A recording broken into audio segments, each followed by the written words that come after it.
What's up, everybody? Welcome to another episode of Queer and Present Danger. My name is Jason, aka JB, and I am it's just the two of us tonight for now. We may have a third at some point, but we may have Ty come in at some point, but right now it's just the two of us. It's we'll call this a parent teacher conference. Yeah, that sounds great. With the professor. Everybody. I'm here. I am so very tired of just all the stuff happening and all of the stupidity that exists right now. Which I mean, we kind of have to kick it off with title. We kind of have to kick it off with everything. Like. It's been a perfect 2 months. It's been a perfect 2 months? Just a little glitch. Little bitty glitch. Perfect 2 months? Yeah. Sure. Oh, okay. For those that aren't aware, the Grand Poobah stepped up on front of the stage and with his full chest, Trump stated that it has been a perfect 2 months despite the security glitch that had occurred within the last few days. And that doesn't quite seem right to us, does it? No, I don't. There's a few things that probably need some review and so forth. But hey, like you said, it is a perfect time for a parent-teacher conference. And like anyone who knows a parent-teacher conference, it's a good time to review the report card, right? Yeah, and I definitely think it's time that we review the report card and kind of give our grades on how we think this is going. Yeah. Just overall, or are we gonna just try to break it down a little bit? I do think that we might need to, let's break down the things that we can. So, as you guys all know, I think we'll start at the beginning because it's a wonderful place to start. Sure. Shortly after the inauguration, the Trump administration said they sent off those emails to FAA controllers to get out, and shortly thereafter there were two. Well, there were the two plane crashes that happened within very quick succession of each other, and before we had any idea of what was going on, before we had any idea of what was going on or how we could, how it what happened or things like that, it was that they were DEI hires, and we then found out later that wasn't the case. They were.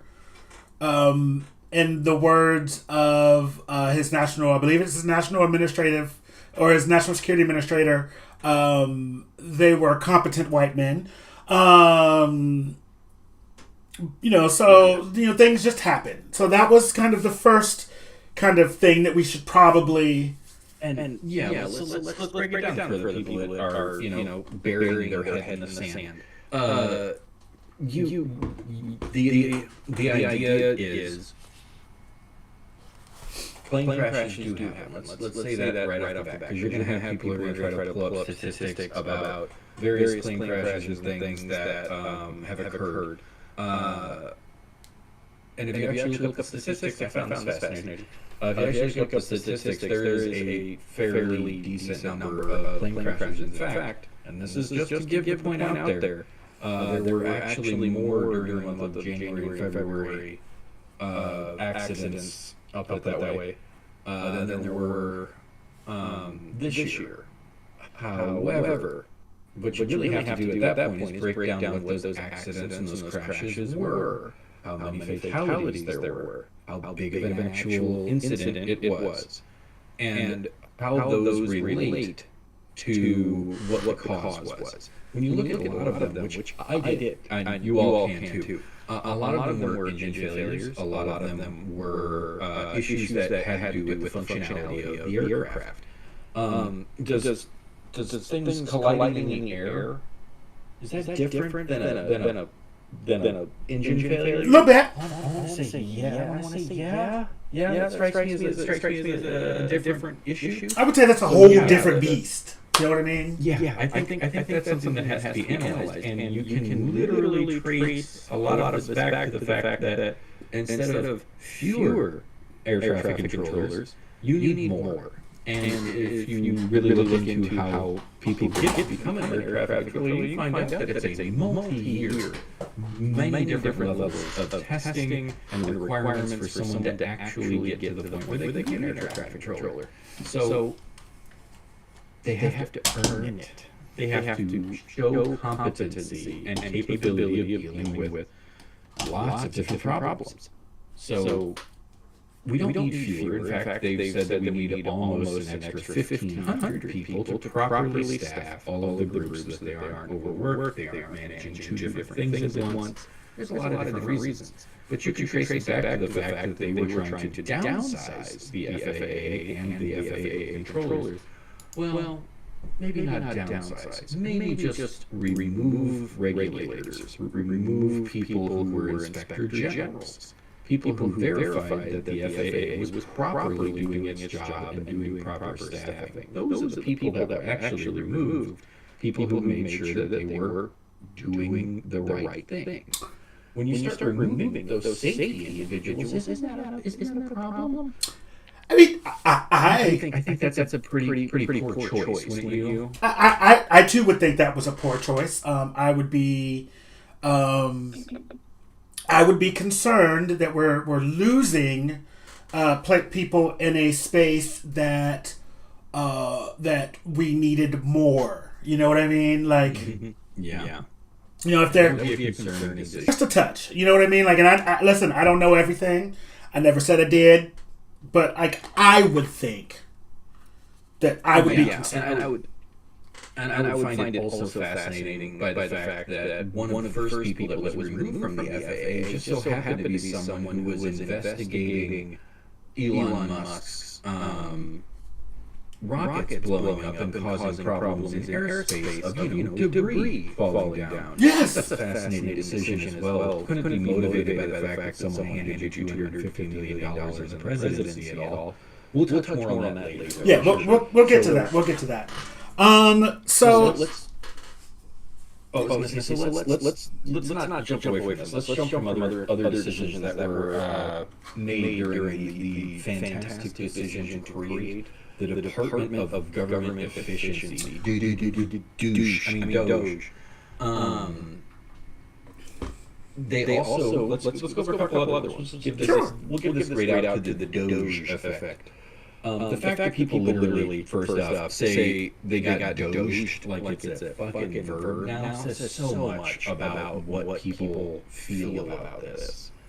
But let's go through the other ones. They stopped briefly Ebola prevention. That sounds like a great decision. Ebola isn't that big of a fucking problem.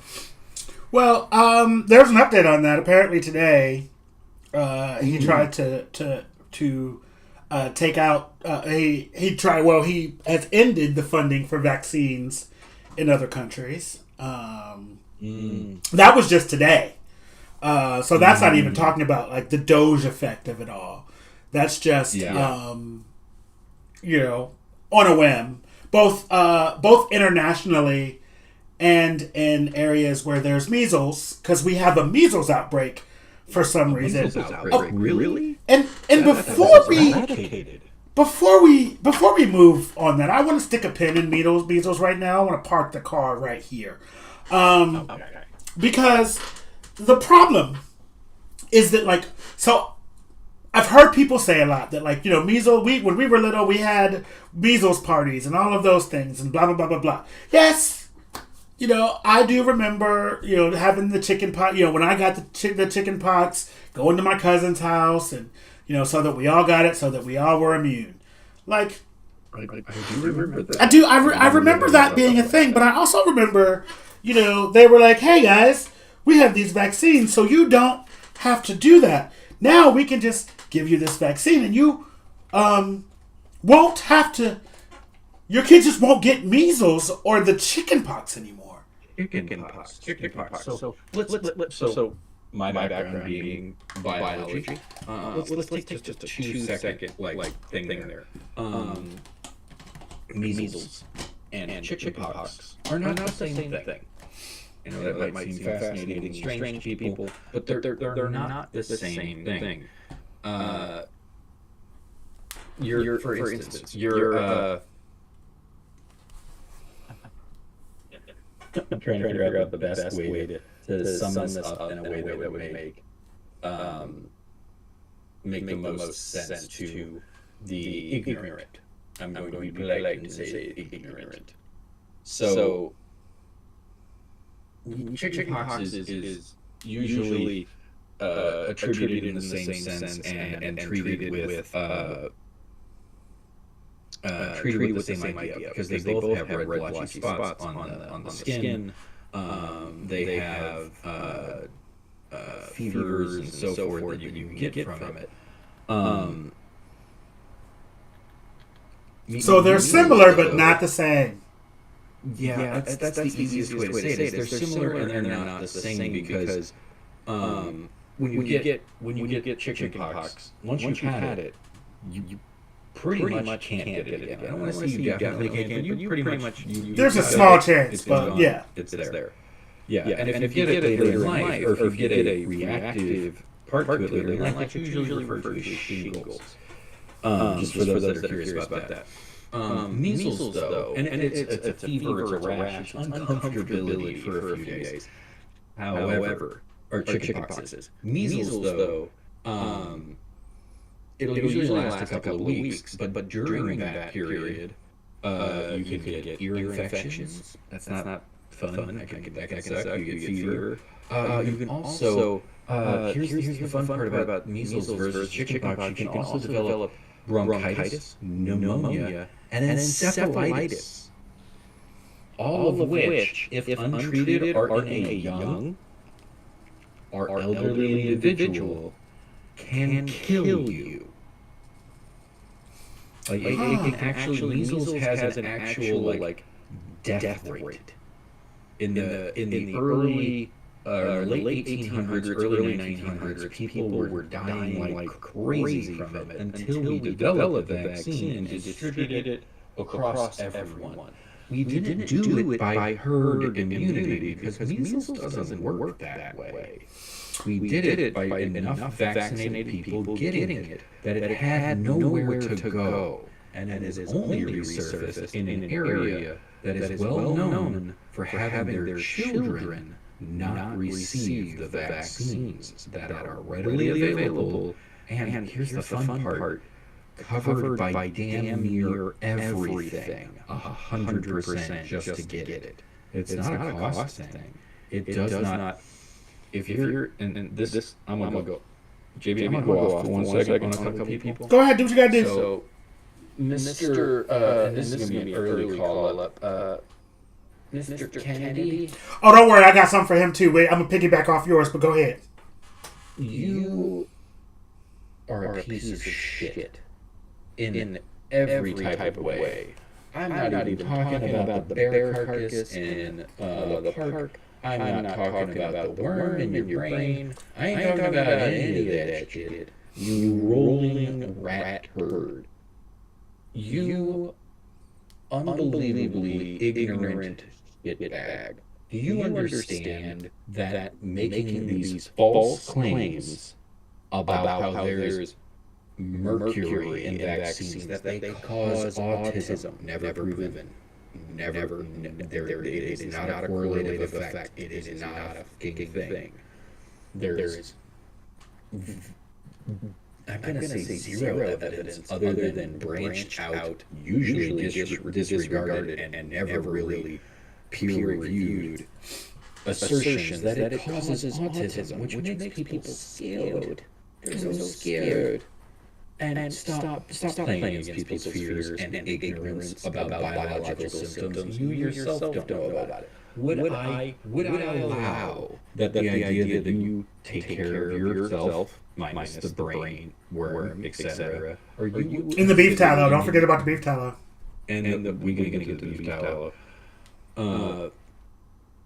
People would say that you look to be in fairly good physical health. You eat well, ish. You you exercise and so forth. People could claim that you take care of yourself. That's not the same thing as actually preventing disease. Building up your body to do like should I cut back on some of those snacks? Yes. I absolutely should. I should do a better job taking care of myself. But that 100% does not mean I will not get a vaccine to help prevent, protect, and support my own immune system to do a better job. It doesn't mean that I want to do that. And since you mentioned beef tallow, your assertion that we should go back to using beef tallow, first off, how much fucking money is the livestock owners, the cattle ranchers, dumping into your back pocket for that? First and foremost, I don't believe that you aren't getting paid to be a spokesperson telling everybody that they can go back to using beef tallow without something getting kicked back to you. And if I'm wrong, whatever. I'll happily spread the rumor that you're getting paid to do that. Because you are using a rumor that beef tallow has any real benefit to be used in cooking. It has been researched heavily that it is as bad or worse than the vegetable oils that we use. Yes, I am going to say that vegetable oils, there's very few of them that actually are good to use while cooking. Don't even get me started about canola oil. We ain't going in that way. But beef tallow, saying it's better, there's zero evidence to state that fact. And in fact, most research states it's as bad or worse for people. So stop trying to hurt people. That's just big vegetable trying to tell you what to do. Oh yeah, you just know them sunflower growers out there having a field day. And while you're here, let me, while you're here and standing in front of us, please step down the line. Enjoy the next piece. To go back to the measles thing. So I just on the news today, or on a news program that I watch, I won't be saying the one I am because they're not paying us. They were talking about that you had been saying that vitamin A just eradicates the measles just like that. And what they're finding is that they are having kids that come in with liver damage because they are taking too much vitamin A.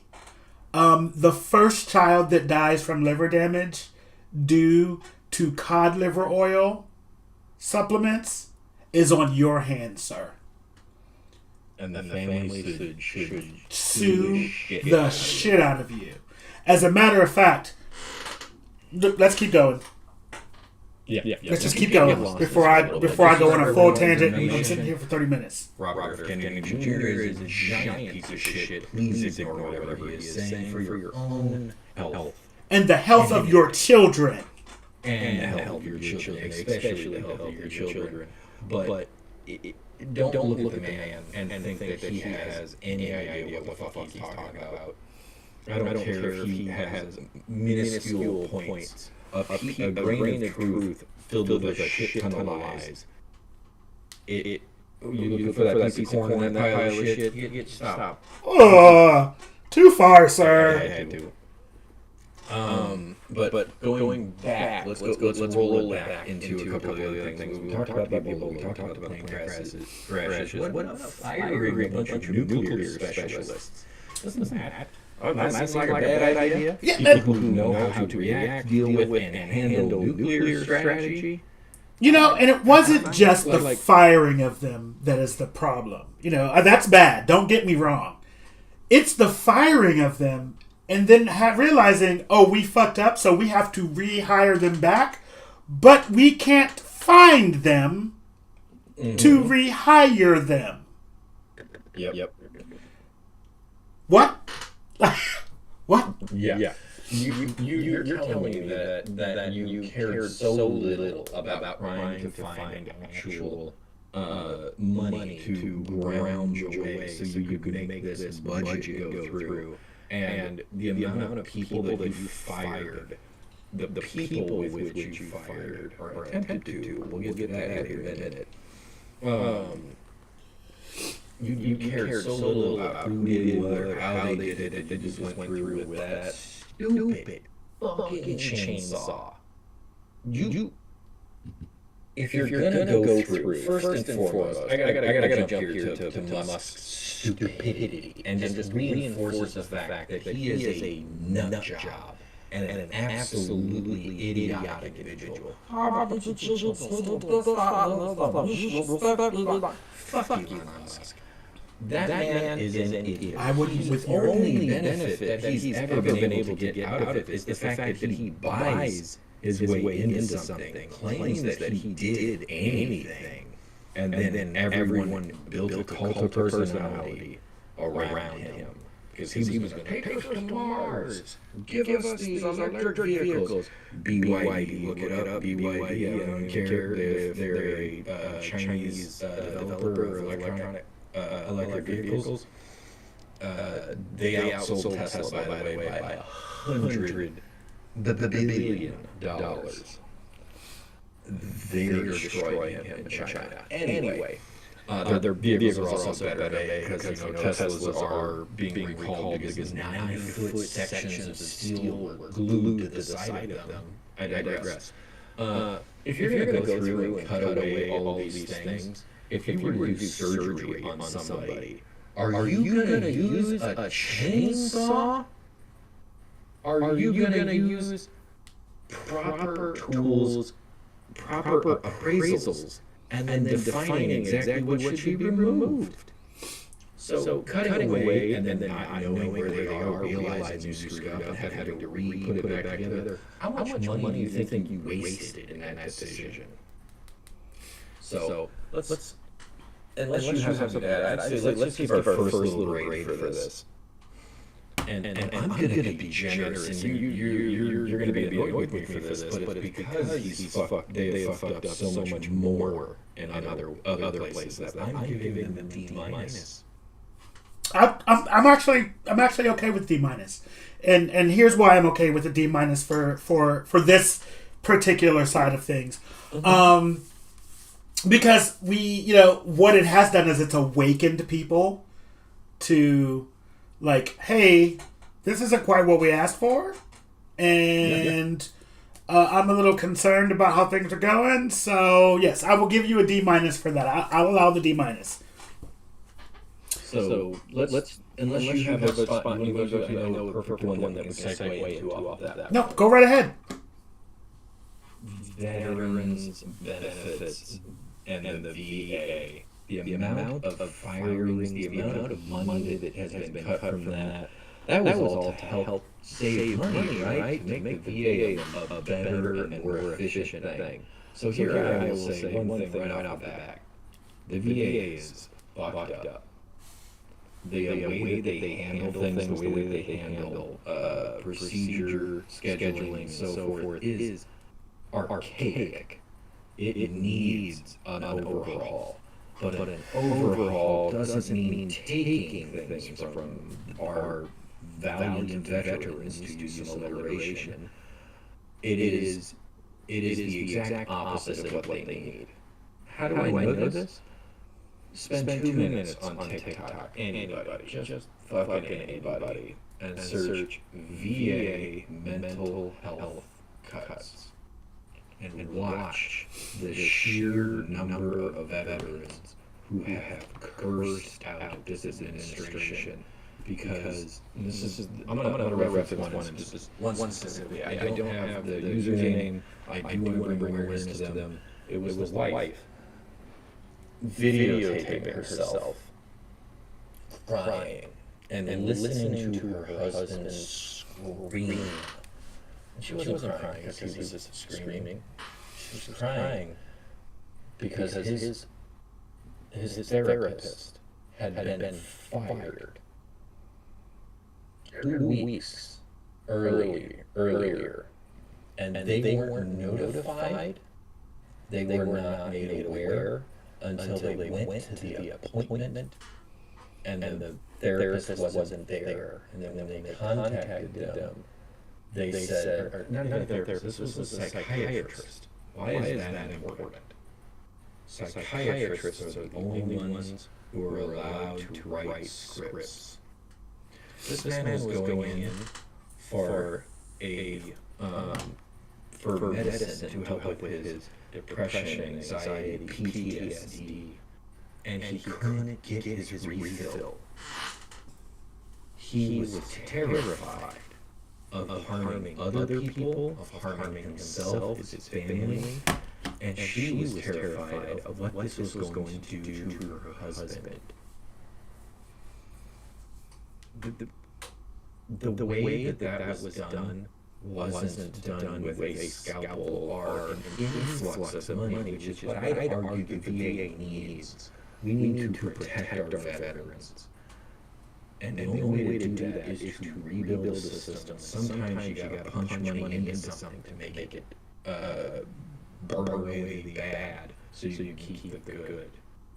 It blows my mind that it took something like that for people, because we were talking about how it made people realize how just badly this has been handled. Nothing showed me that more than all the veterans who come out talking about how much this has hurt their ability to get help. And it has awoken people to the idea, oh my God, I used the word awoke. Is that too close to woke? They don't even know what woke means, girl, huh? No, they don't. It's sad.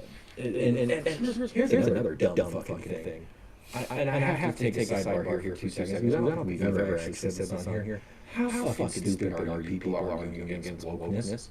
We supposed to call you sleepy then? We call you tired? They are tired. Like, how dumb are you? Exhausted is what they are. Woke. Yeah. We're fighting against wokeness. Go woke, go broke. Ask Target about that. Ask Target. Ask Target about go woke, go broke. Ask them what happened to them. Go look at Costco. Costco. Go look at them. Look at the two. It is a tale of two companies. Yep. And it is amazing, like literal parallel research that can be done on what happens when you piss off your consumers, and what happens when you stick with your guns and do what you're supposed to do to show that you aren't a piece of shit. The sales numbers on each of them is amazing. But yeah, I this is one that I give an A+ for people's awareness being activated, but for the administration's handling gets a fucking F. And I want to stick here with the military. And this will be a couple of things that we're going to talk about. Yes, we're going to talk about the kerfuffle for this week. Like, it's coming. It's coming in just a minute. Yeah, we're getting there. We're getting there. Don't worry. We're not there yet, but we'll get there. For those that are unaware, an aperitif is an appetizer. You Neanderthals. But the proposed transgender ban on the military. And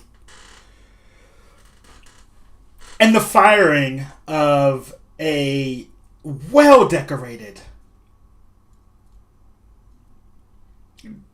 chairman of the Joint Chiefs of Staff.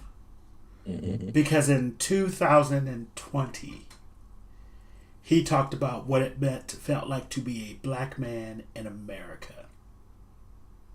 Yeah. Do you want me to give some quick numbers on him so that people have an idea of how much this man actually had under his belt? If they're like, well, yeah, go for it. Yeah, give it to him. The man served for 40 years in the military. He was a 40-year veteran. The man was a dedicated, lifelong career military person.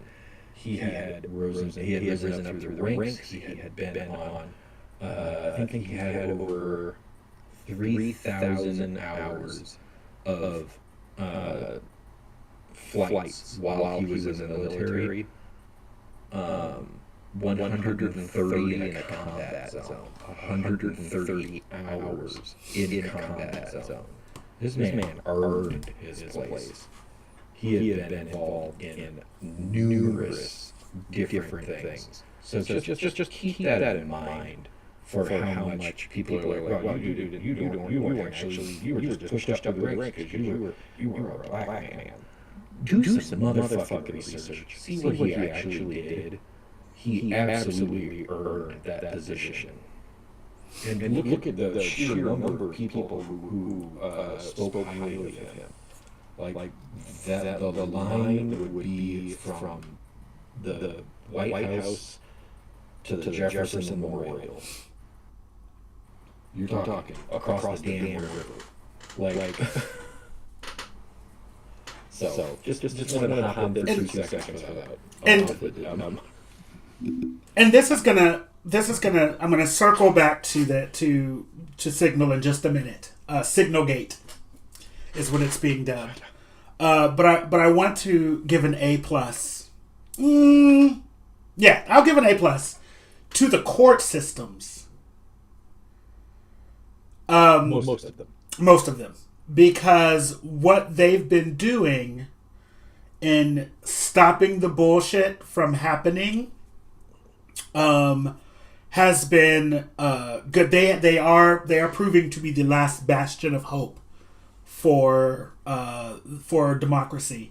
In particular, there was a case today where they continued his or they removed his proposed ban on transgenders in the military, and they said this will likely go through the courts and will have to make its way to the Supreme Court. But I want to remind you all that the reason that it's able to do that is because of the men and women who serve in the military. Mm-hmm. And Pete Hegseth has said that he doesn't believe that women should be in the military. He has said that that we're going to make sure that we have the best and brightest. He has said all of these things. And then we find out on Monday that someone, Michael Walls, and I don't remember what his title is, it's fine. National Security National Security Advisor put a journalist from The Atlantic into a Signal chat where they discussed... A commercially available chat. It is a commercially available chat. You can get it right now. Where they discussed battle plans and attack plans on the Houthis in not Syria, Yemen. In Yemen. I don't know why I almost said Syria. In Yemen. There's a lot going on in Syria. Here, are you dumb? Like, he was drunk. Let's be honest. He was drunk. Yeah, you're right. He was drunk. But here's the thing about that is crazy to me. That itself is crazy. You know what I'm saying? And in any other administration, that would be enough to be like, we're having hearings on this. You know, we're going to get to the bottom of it. Someone is losing their job by the end of the day. I asked for the resignation of the Secretary of Defense, the National Security Advisor, everyone who was in that chat who did not check. This is a serious breach of protocol. You know, these are conversations that are had in a skiff or, you know, on, I forget the name of the app that they actually use for this stuff. I was going to say, quick pause for those that are unaware. SCIF is it's an acronym for security, blah, blah, blah.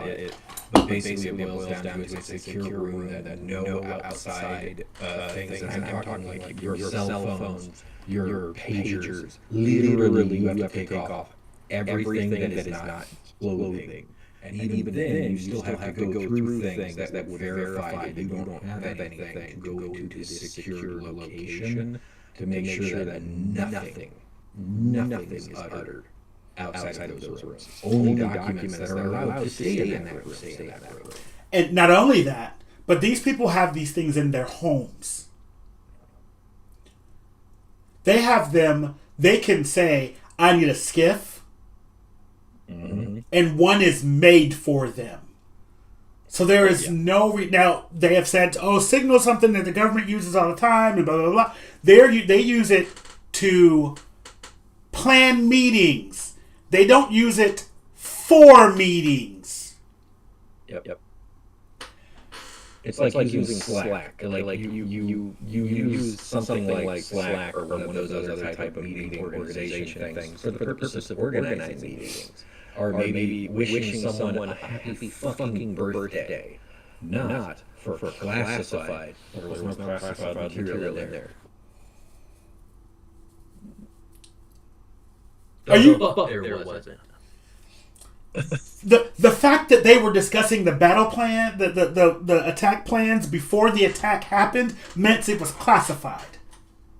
Here's the real part about that everybody who is a veteran, who was ever in a combat zone, would look at this and be like, what the fuck?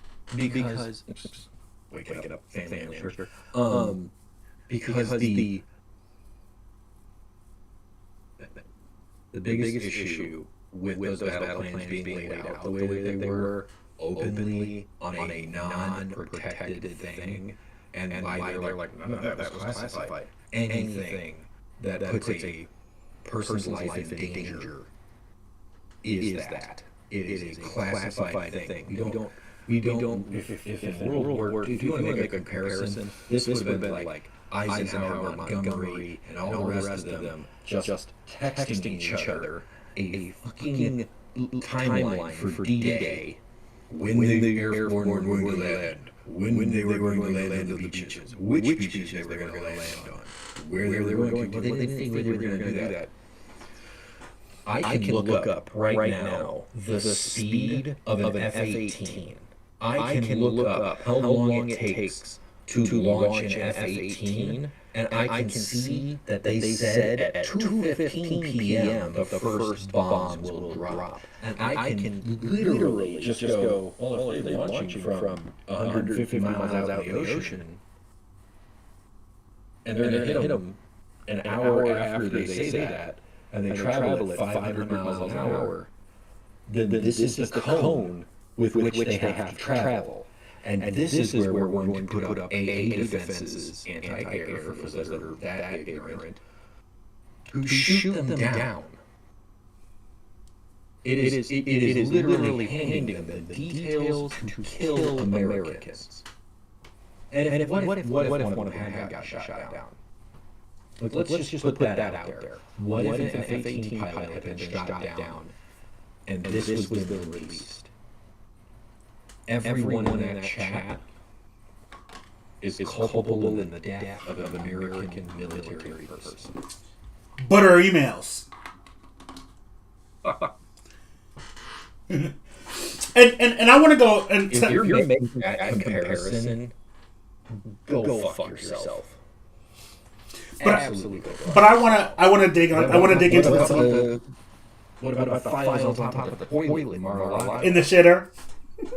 Good God. I want to dig into this a little bit because I have two theories of some things that came out in this. Number one, I don't think the president knows what's happening. I don't think he's making any decisions. I don't think he has a clue. I think they tell him what they're going to do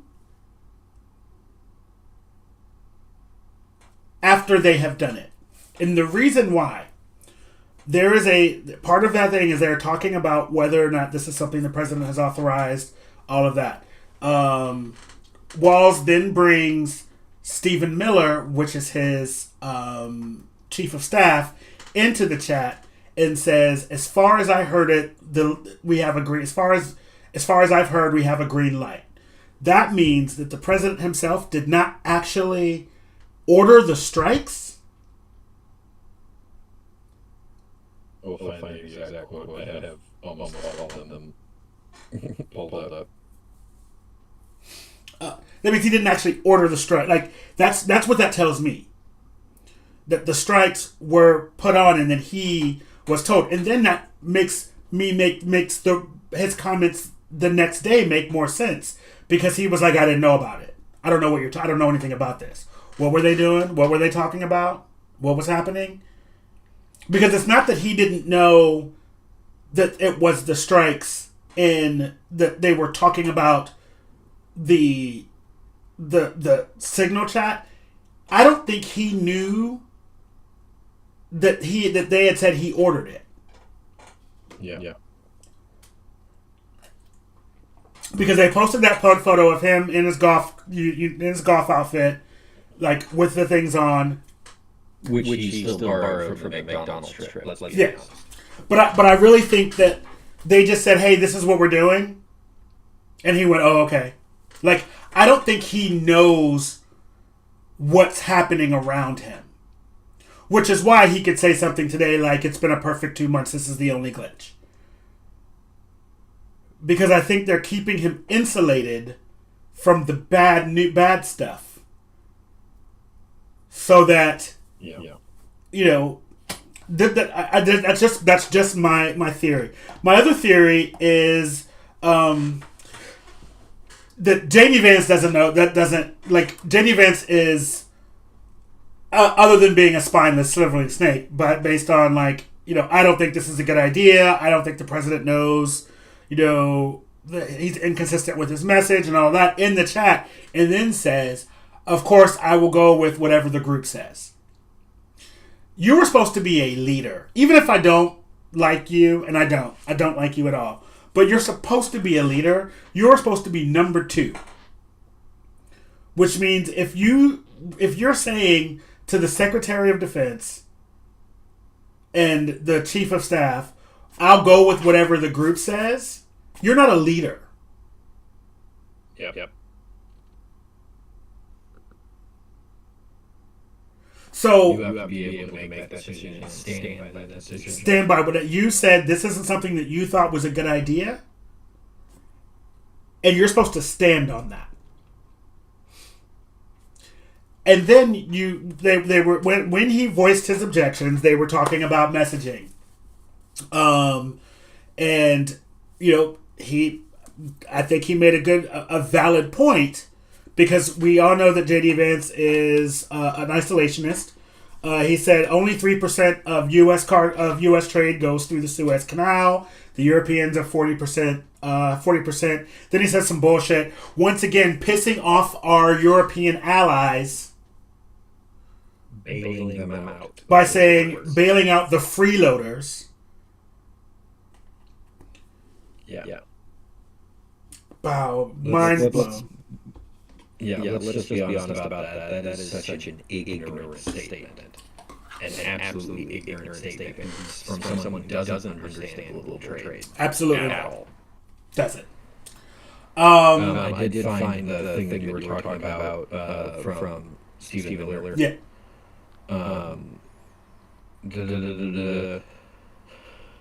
Question is timing. I feel like now is as good a time as any to give POTUS directive to reopen shipping lanes. I think we should go. But POTUS still retains 24 hours of decision space. And then SM, Steve Miller, as I heard, the president was clear, green light. But we soon make clear to Egypt and Europe what we expect in return. We also need to figure out how to enforce such a requirement. E.g., if Europe doesn't remunerate, then what? If the U.S. successfully restores freedom of navigation at great cost, there needs to be some further economic gain extracted in return. which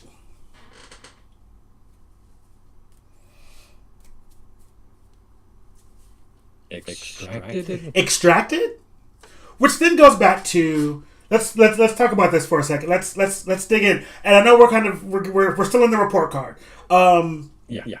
Ukraine. Don't worry, we got a grade for this. Yeah, Ukraine.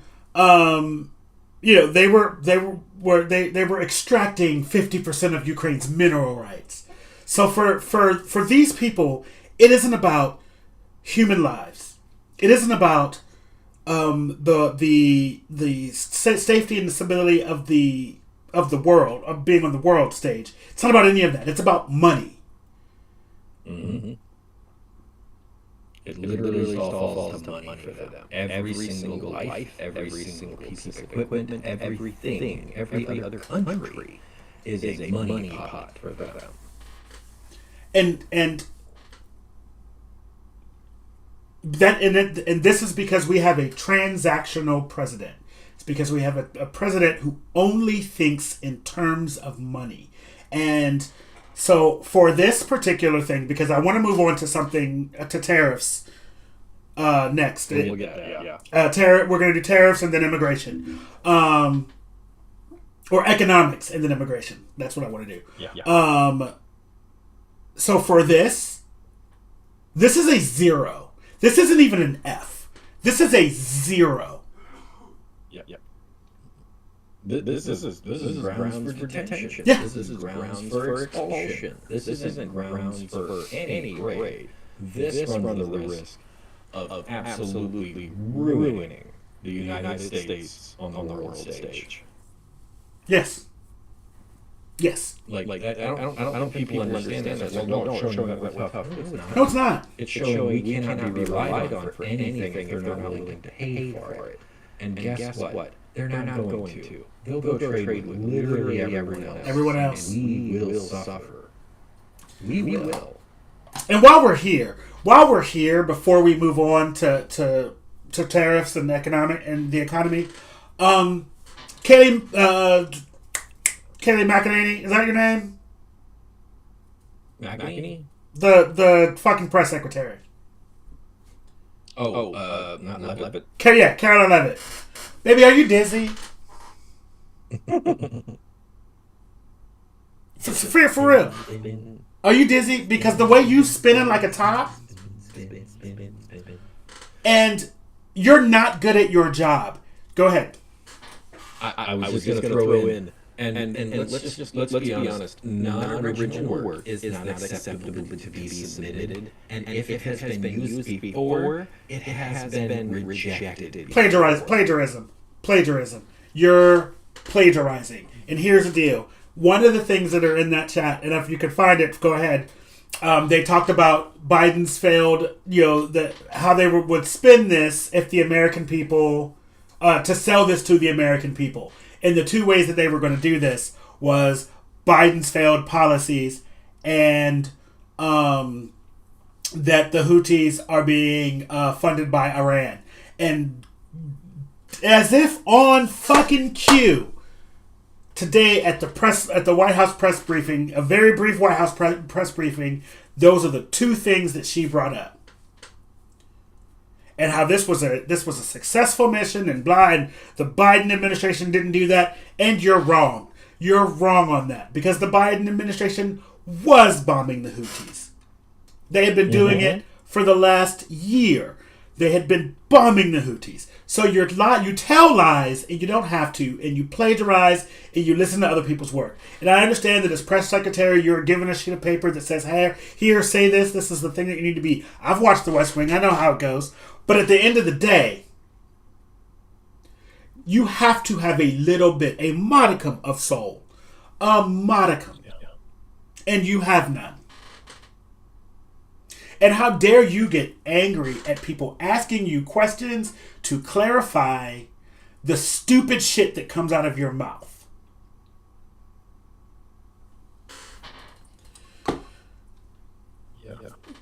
If you can't find it, I'm over it. So let's go. Let's move on. I found something. I'm not sure it's there. I'm trying to read through it real quick. Guys, this is live. This is what we do. How y'all doing? Like, don't forget to like, subscribe. Let's let the algorithm do its thing. We want to try to get to my goal. While he's looking for that up, I want to get to 1,000 subscribers by the first week of June, so that we can do a big Queer and Present Danger Pride celebration. Because here at Queer and Present Danger, we do news the gay way. That was going to be my new tagline. Doing news the gay way. I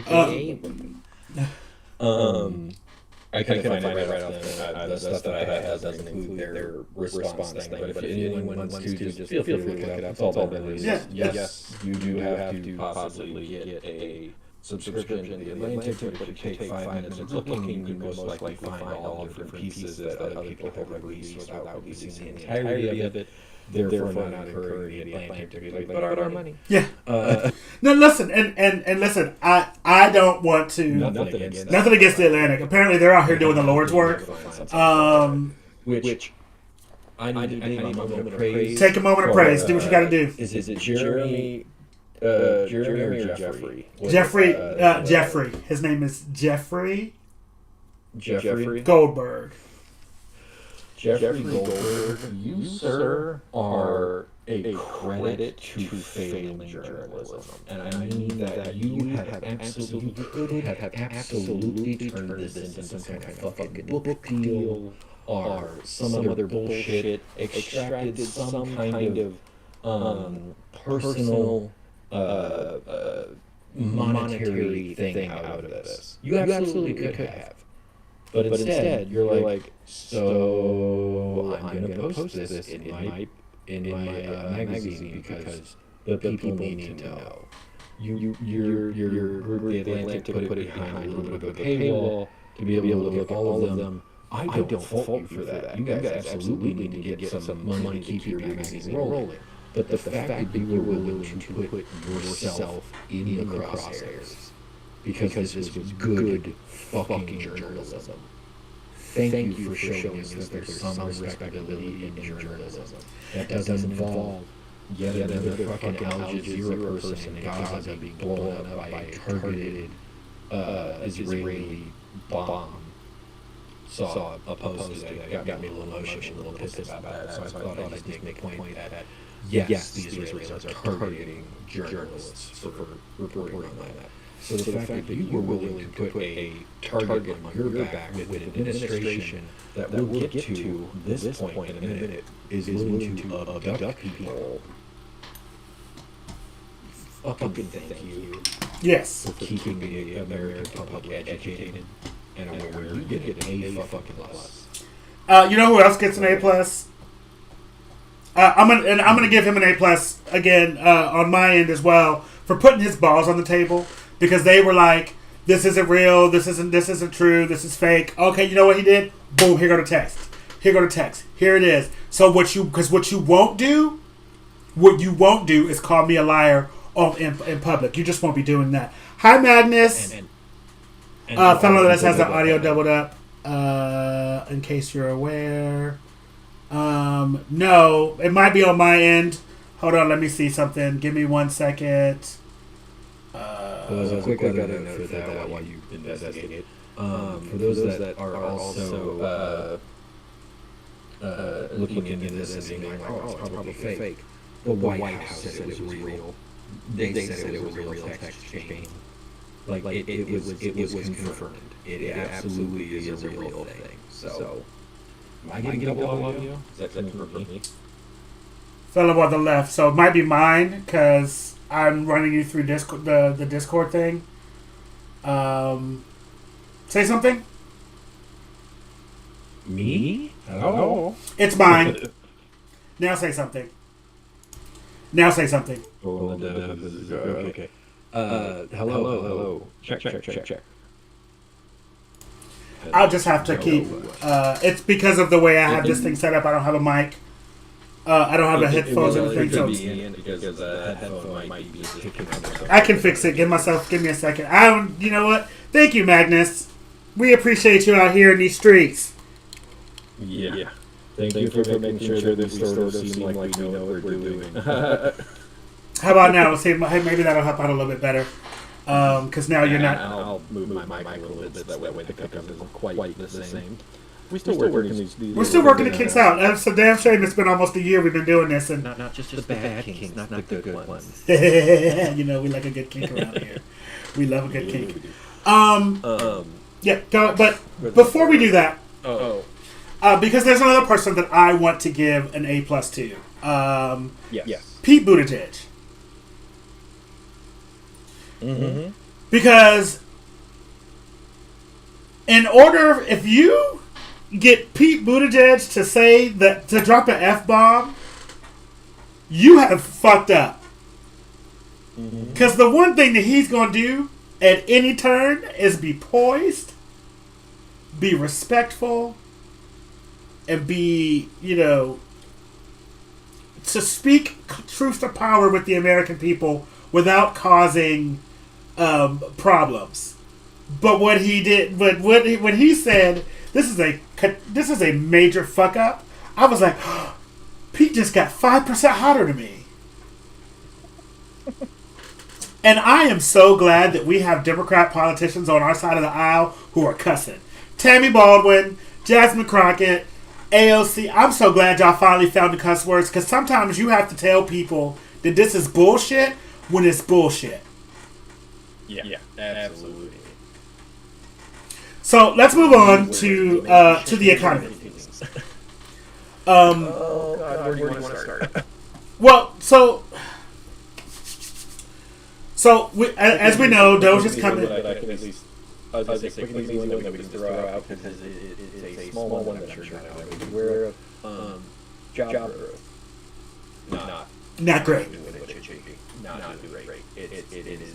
Like what we created. Actually, those are the initial figures, adjusted figures if anyone would like to go up online. They're almost always off whenever they reveal, and then they do an adjusted thing roughly the following month. Has been bad. It's been bad. They have not actually done a good job with job growth.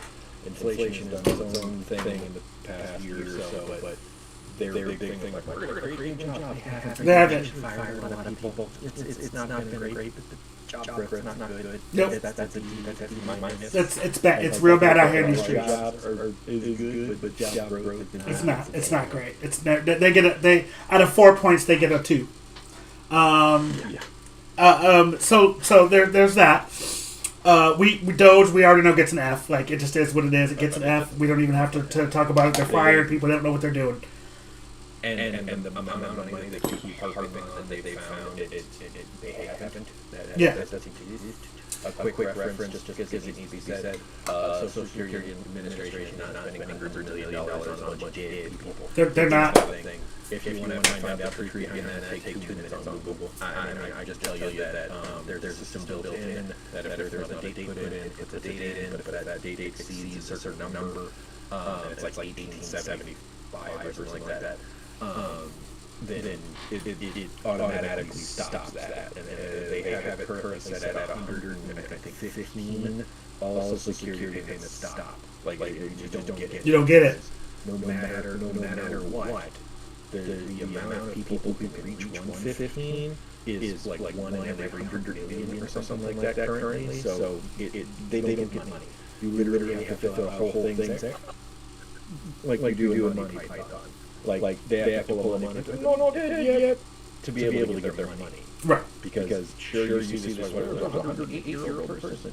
That's like 108 out of how many million? Like you gotta think about that. Like let's be serious. Let's not be doge. Let's legitimately think about the fact that no, we don't do that. Their names are still on the list, but if it reaches a certain point, they don't get money anymore. As a matter of fact, the most fraud that has been, or the most money that has been lost in Social Security Administration is individuals. When someone gets a check and they see that their family member is on that who died a year ago, 2 years ago, whatever, they go, oh shit, this could be a problem, and send it back. Yeah.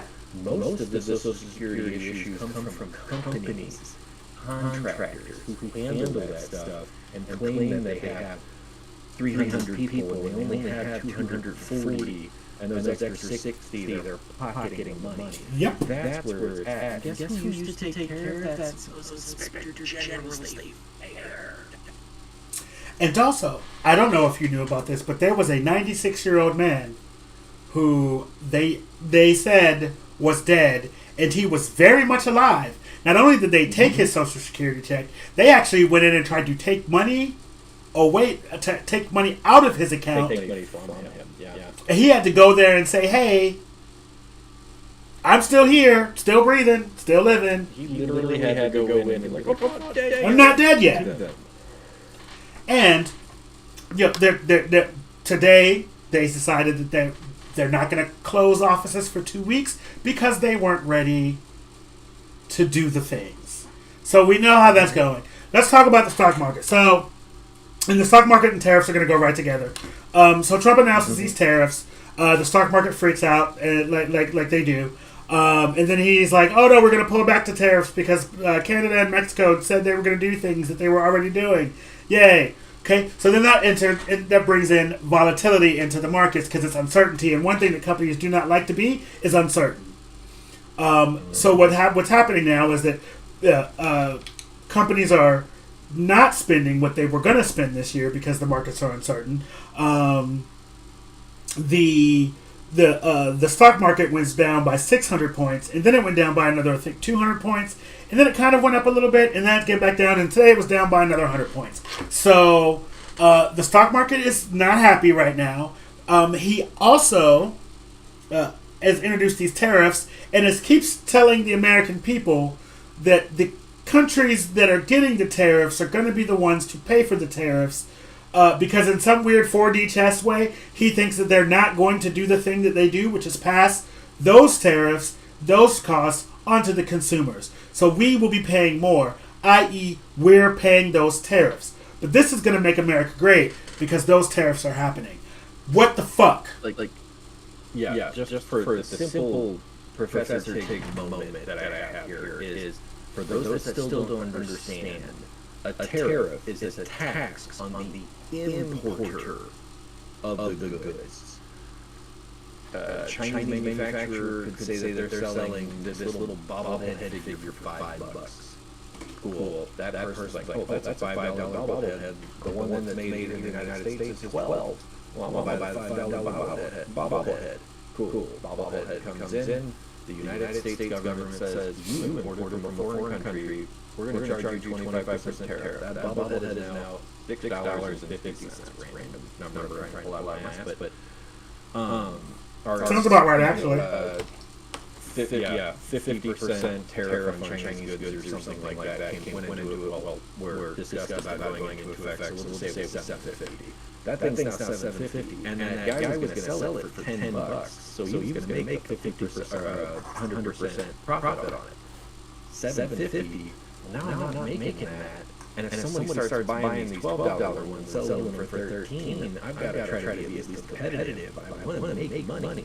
So I'm going to raise my $10 to $12.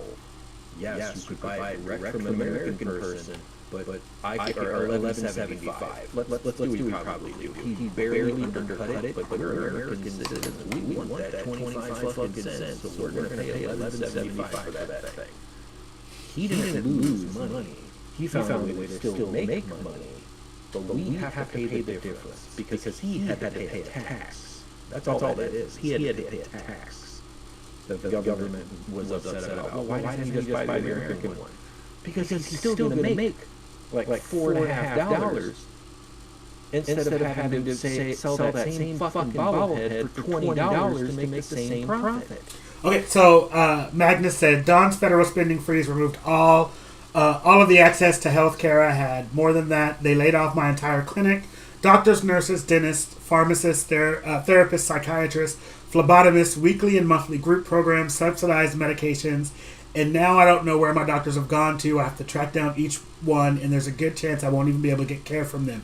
And that is horrible. I'm really sorry. I am so sorry. Absolutely sucks. I hope you don't just share that with us, and for those that are that watch this, This is literally an example that came in and is talking to us right now. And this is just one person out of millions of Americans who are affected by this. Millions. And this is I work in a position where I get to see how the hiring freeze has actually screwed a lot of people, how the spending freeze has really screwed my people out of being able to do our jobs because we don't have access to the GPCs, and I'll go into every detail of that because I like my job. I like people. yeah. Don't. But because they Just like making money, yeah. Yeah. Because they froze that, we haven't been able to order stuff that we need to do our freaking jobs, which makes it really difficult to keep doing the things that we're required to do, but can't. So it affects so many different aspects, and without people understanding, like the real key to this, and the thing that I think people are missing in the miasma of bullshit that exists as this has been done. Everyone's like, well, the hiring freeze is screwing people out of jobs, or it's taking stuff from, I'm pointing at my chat, which is on my phone right now.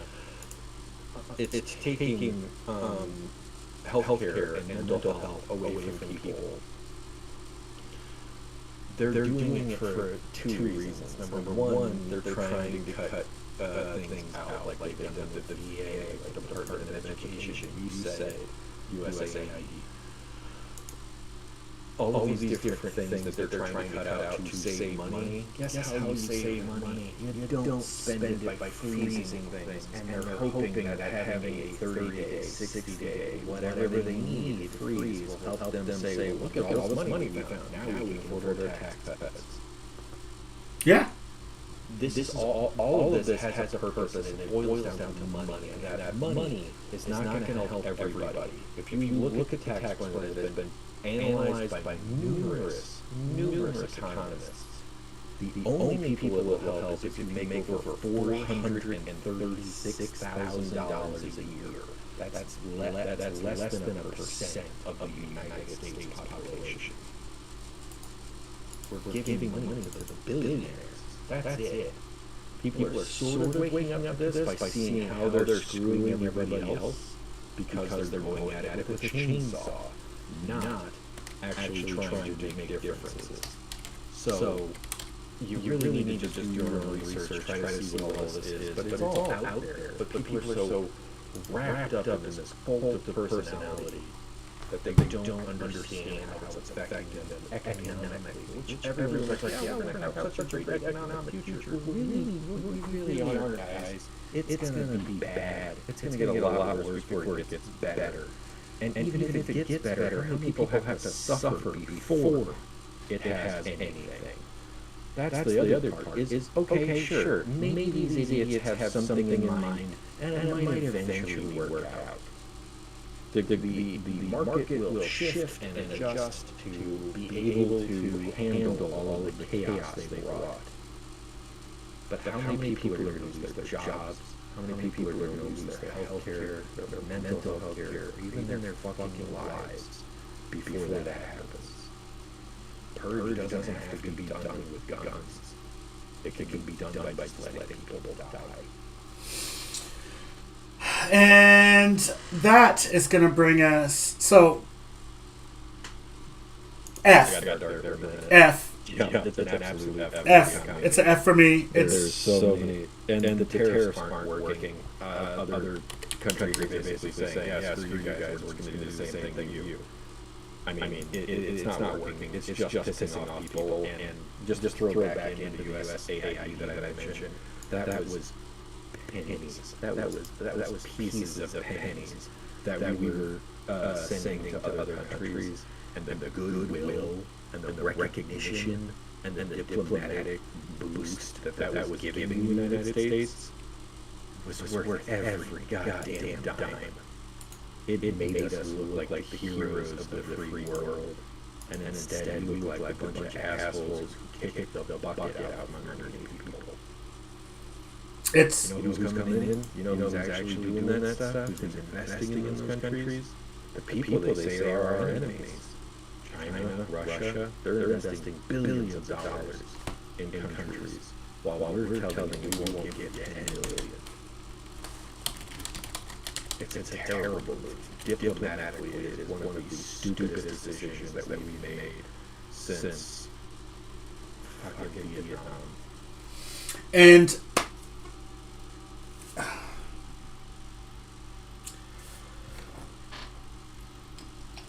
so let's talk about immigration. Yeah, that's a good one to go to. I won't get upset about this at all. And I'm trying not to, because I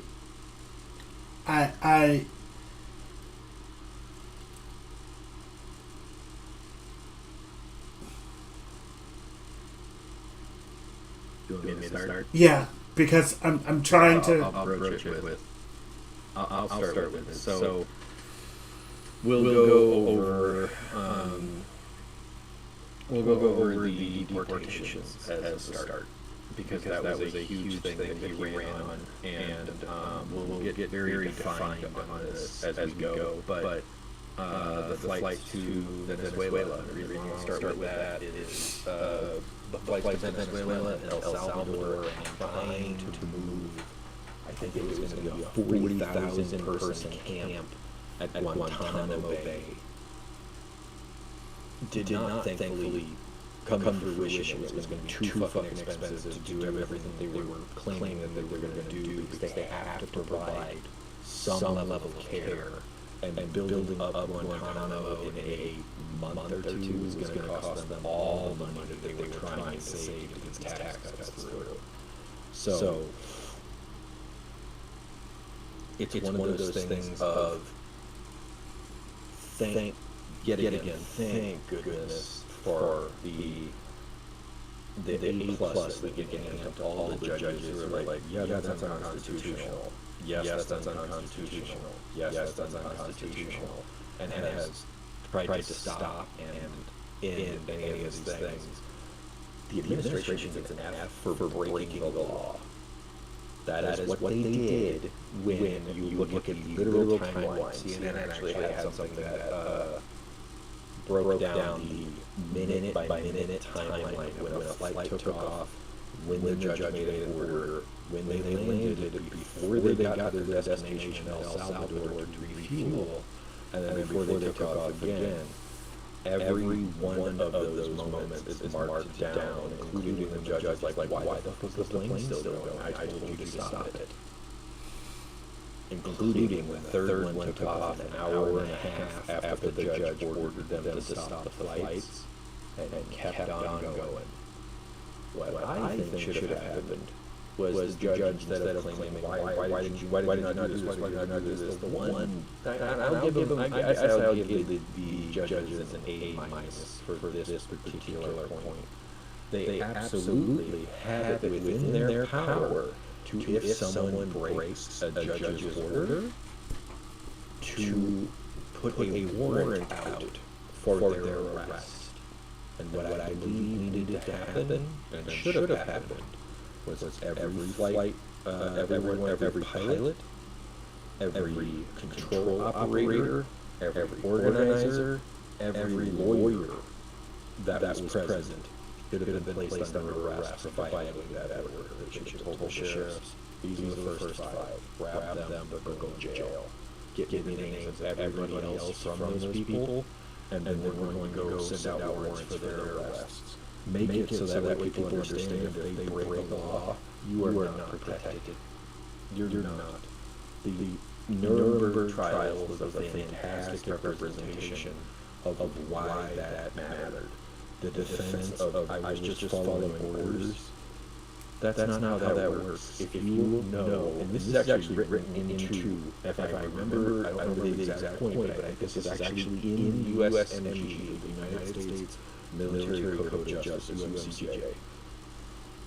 It is written in that if you are given an order that is to break the law, the Judge Advocate General in each of the different branches is allowed to arrest you for following an illegal order. That's what this was. This was people trying to claim, I was just following orders. So you knew that you weren't supposed to do this, and you did it. You broke the law. You're going to jail.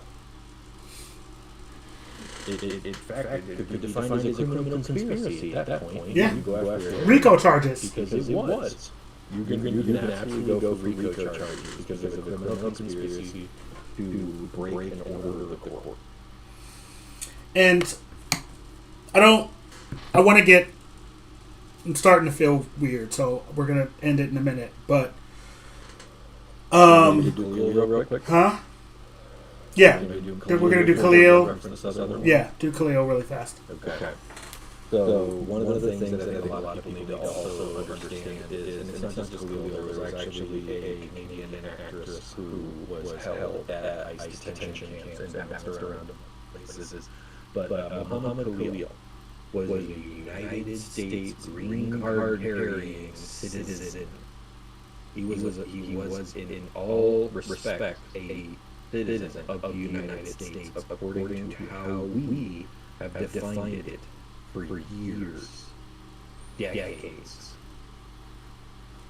He was a citizen who was abducted from his home in the middle of the night, transported across multiple state lines, and then the people who had him lied that they had him until they finally had to release it and let him make phone calls.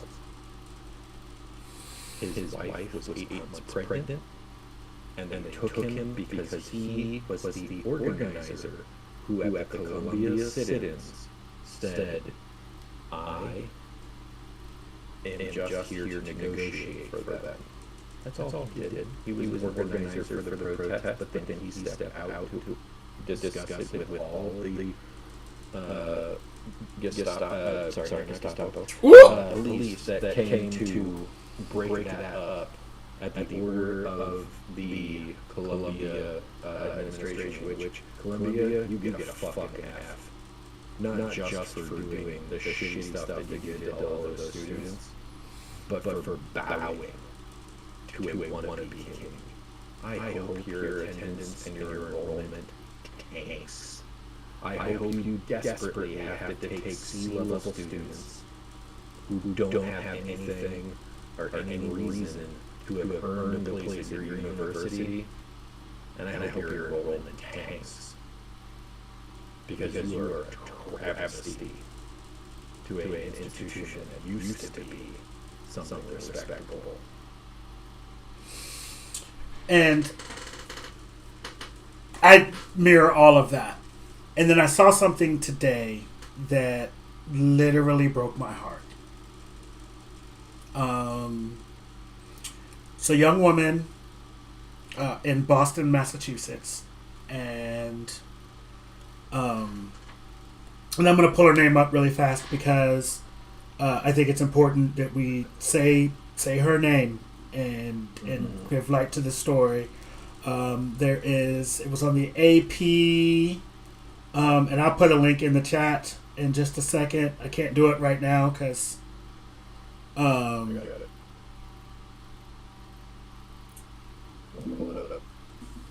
yeah, because if I move the thing, will be able to see all my business, and that's none of your business. Her name is Ramusha Ozturk. She was walking.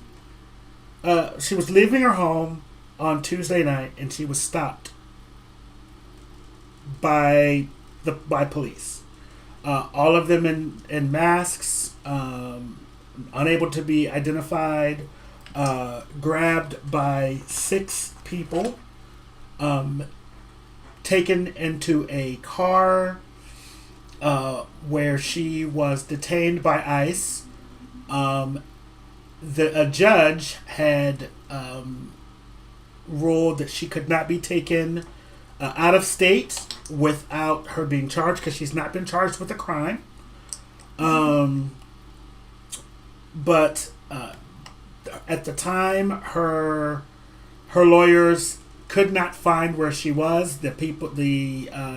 ICE was not giving any information until today. 27 hours after they picked her up, found out that she was in an ICE facility in Louisiana. The video was on. That doesn't sound like a city in Massachusetts. Yeah.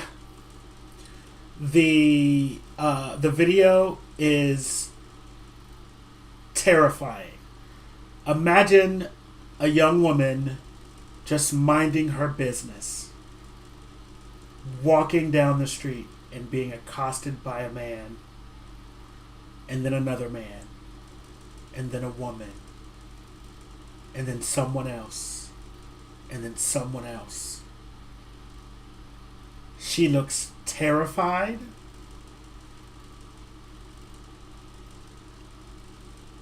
She doesn't resist. She doesn't put up a fight. She just goes in the car. And there's someone talking, and they're like, how do we know you're police officers? How do we know you are who you say you are? And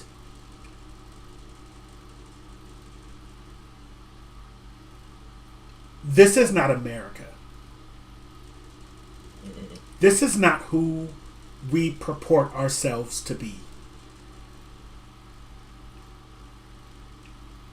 This woman was a doctoral student. The reason they picked her up is because she wrote an op-ed in the student newspaper saying that we believe in the dignity and respect of the Palestinian people. And what they were saying is that she's a pro-Hamas supporter. So what that tells me is that you have now decided that the Palestinians and Hamas are the same thing. And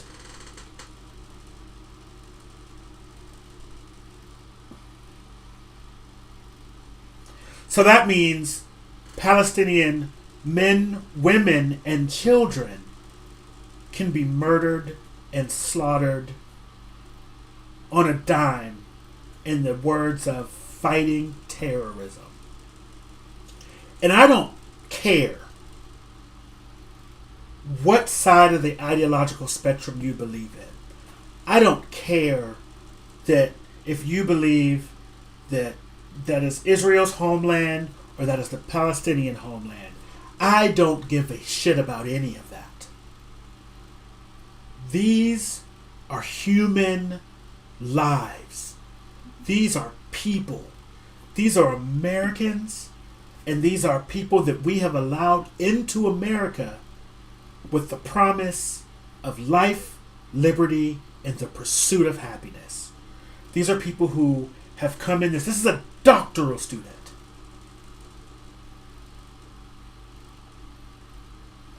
Doctoral student for psychology. For psychology.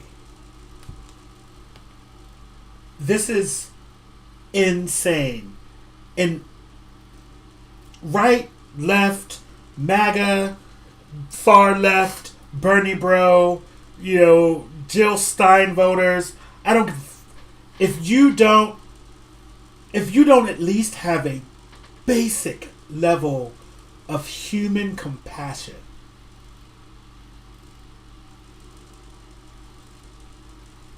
I want to throw in one thing because this is the defense that is always fucking used for people who are like, this is wrong. Well, she supports Palestinians who are run by Hamas, first and foremost. You're anti-Semitic. First off, neither one of us has anything at all against the Israeli people and the Jewish people. We absolutely stand against Zionists. That is the difference. The people in Israel who are allowing this to happen, who are good with this happening, they're Zionists to me.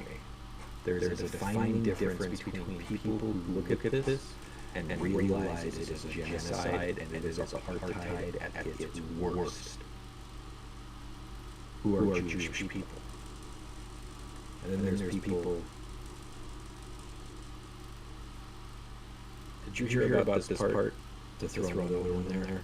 Oh God! Remember that group of Palestinians who made that video about, who made the documentary about the Israeli occupation of the West Bank, who won an Oscar? Did you know one of them was beaten and arrested by Israeli soldiers? And it's funny because when we started this show, one of the things that we said we weren't going to weigh in on was the Israeli-Palestinian conflict, partially because it's a quagmire. There are a lot of very strong feelings on both sides. I will be honest and say I am not well informed enough on the geopolitical situation there. I'm learning more. I'm getting more information. But at some point, there is a point where your humanity has to take effect. There is a point where, at some point, you have to see human suffering and human cruelty and say, okay, I ain't about that. Yeah. And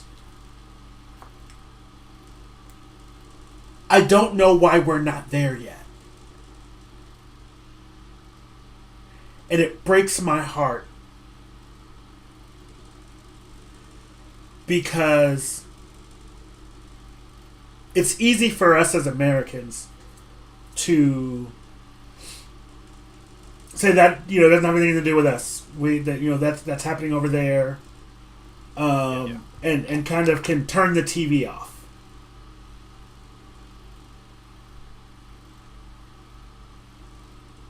But it's at our doorstep now. Yeah. We have literal people that are. They might be a foreign national who is here on a visa, or they might be a green card carrying citizen of the United States. And they're being taken in the middle of the night by masked people, put into unmarked vehicles and transported across state lines to undisclosed locations. This is here, and it is bad. And it is insane that people aren't understanding that this is an affront to everything that this country was meant to be. And listen, if we lose followers, if we lose subscribers, if somebody says, you know what, I'm not going to listen to this anymore because of what we have said here tonight on this topic, okay.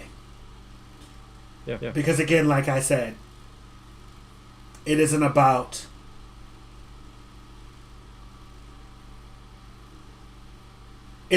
who is right or wrong in this conflict. It isn't. I don't care. It's the humanity. It's human lives. It is people. It is children. It's kids.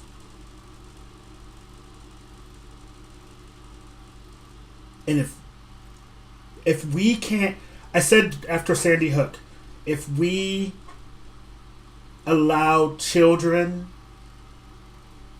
to die and we don't make a change then, we are already lost. Yeah. And we love having people ask us questions. We love people giving differing views. I don't want to hear about this. If I'm perfectly honest, I don't want to hear that you're okay with people being killed. It says a lot about your character. If we lose people because you disagree with the idea that We ain't got nobody anyway, so it don't matter. Well, yeah, but if we do lose anybody, if we see people drop off, I'm gonna live with it. I'm fine. I won't give up my morals. We do this to vent and share our feelings about things, and people can have a different view. You better have a really solid defense for everything that's going on. Yeah. You really should. Because if you don't, and you come at me with the same old, I don't know what your entire opinion is. I don't know what you're supporting, but in the effort to try to get us back out of our sad little moment, I want to say that it is always a good thing to see that people are pushing back, people are fighting about all the other things that we've talked about, because it's a struggle, and and because we're in present danger, I'm gonna make my little fun joke about it. I love watching people struggle, but you have to keep fighting. It's the only way to protect your humanity. Yeah. And on that note, guys, Yeah. On our happy ending to our fun-filled report card. I think to sum it up. So summation of our report card is basically D- through F. The administration has failed on so many levels and has not actually gotten anything really done, because every time they try, they have absolutely gone to the courts, even courts that Trump put in place when he had his first term. And they looked at it and been like, No, sis. yeah. This administration's GPA looking like mine in high school. They might actually have beaten mine. I told you what mine was my first semester at school. They might actually be lower than me. They actually might be lower than mine, too. That says a lot. Because I will say I finished high school with a higher GPA than I did my junior year. My junior year GPA was bad, girl. It was not good. I was sorry. Mine was terrible my first semester. I mean, I'll tell you, I don't care. I'm smart now, but my GPA in 1.9, I was out here doing the worst. I got you by almost a full point. Oh, I told you about it. you did. Bad with a double D. So, I managed to pull it up. I graduated. I have a degree. I am an intellectual, and an individual who always loves to learn. But if you hand me a piece of paper and tell me to do some fucking busy work at 70% of my grade, I won't be doing it. we have some problems and some miscommunication about how you judge my intellect. That is One day, maybe next week, I'm going to see if I know a teacher that's willing to come on and talk next week so we can talk about the Department of Education. You mean in 2 weeks? 2 weeks, yeah. 2 weeks. We'll be back in 2 weeks, guys. We love you. Thank you for watching. We'll be back in 2 weeks. Back on our regular time. Yes. We're back at our 9 o'clock regular time. We started late because we were going to wait for Ty. But we ain't heard back from him, so clearly he ain't coming. So, we love you guys. Because he a hoe. Someone singing in his blue. Although he's in a straight bar, so probably not. You're right. Never mind. This is Tyler we're talking about. It's not Tyler. We know that a red state straight man is their grinder.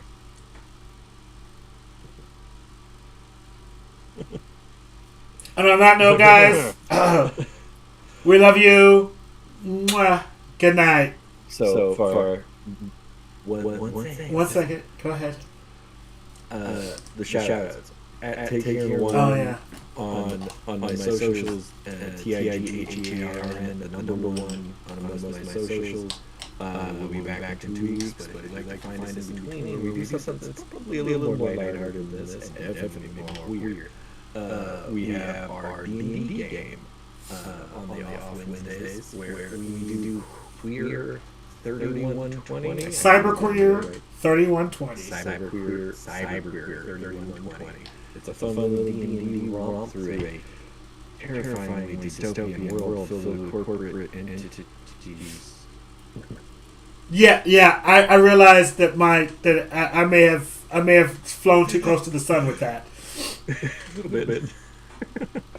But JB, you want to give some of your social shout out? Sure. You can find me on Blue Sky at JB3205. Just know it gets a little spicy over there. You can find me on Instagram at Mr. Missouri Leather 2024. You can find me on. You can also find me at Little Star 8481 on all the socials.